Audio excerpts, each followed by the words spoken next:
કુનાલ કામરા વિવાદમાં પાડાના વાંકે પખાલીને ડામ. બીએમસીએ habitat studio પર હથોડો ઝીંક્યો. મહારાષ્ટ્રના નાયબ મુખ્યમંત્રી એકનાથ શિંદે પર સ્ટેન્ડ અપ કોમેડિયન કુનાલ કામરાના નિવેદનથી રાજકારણ ગરમાયું છે. બૃહદ મુંબઈ મ્યુનિસિપલ કોર્પોરેશનના અધિકારીઓએ મુંબઈના હેબિટેટ સ્ટુડિયો પર કાર્યવાહી હાથ ધરી છે. આ સ્ટુડિયોનો એક હિસ્સો તોડી પાડ્યો છે. આ સ્ટુડિયોમાં જ કામરાનો વિવાદિત શો થયો હતો, જેમાં તેણે શિંદેને ગદ્દાર કહેતા મામલો ગરમાયો હતો. આ વિવાદ બાદ હેબિટેટ સ્ટુડિયોએ નિવેદન જાહેર કરી અસ્થાયી ધોરણે સ્ટુડિયો બંધ કર્યો હતો.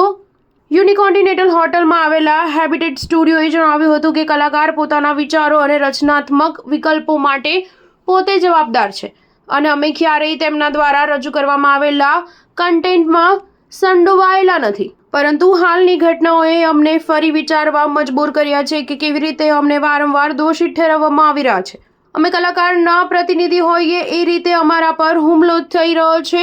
જ્યાં સુધી અમે પોતે અને પોતાની સંપત્તિને જોખમમાં મૂક્યા વિના મુક્ત અભિવ્યક્તિ માટે એક મંચ પ્રદાન કરવાની રીત શોધી ન કાઢીએ ત્યાં સુધી અમે સ્ટુડિયો બંધ રાખીશું. કોમેડિયન કુનાલ કામરાએ મહારાષ્ટ્રના નાયબ મુખ્યમંત્રી એકનાથ શિંદે પર વિવાદાસ્પદ પેરડી બનાવી લોકો સમક્ષ રજૂ કરી હતી, જેમાં શિંદેને ગદ્દાર કહીને સંબોધ્યા હતા. શિંદે પર આકરા પ્રહારોથી શિવસેના રોષમાં આવી હતી. તેઓએ રવિવારે મુંબઈના ખાર વિસ્તારમાં સ્થિત સ્ટુડિયો અને હોટલ યુનિકોન્ટિનેન્ટલમાં તોડફોડ કરી હતી. શિવસૈનિકોએ દાવો કર્યો હતો કે આ સ્ટુડિયોમાં કુનાલનો વિડીયો રેકોર્ડ કરવામાં આવ્યો હતો. શિંદે સેનાના ધારાસભ્ય મુરાજી પટેલે MIDC પોલીસ સ્ટેશનમાં કુનાલ કામરા વિરુદ્ધ FIR નોંધાવી છે. સ્ટાર ન્યૂઝ 7 હંમેશા સચ્ચાઈની સાથે.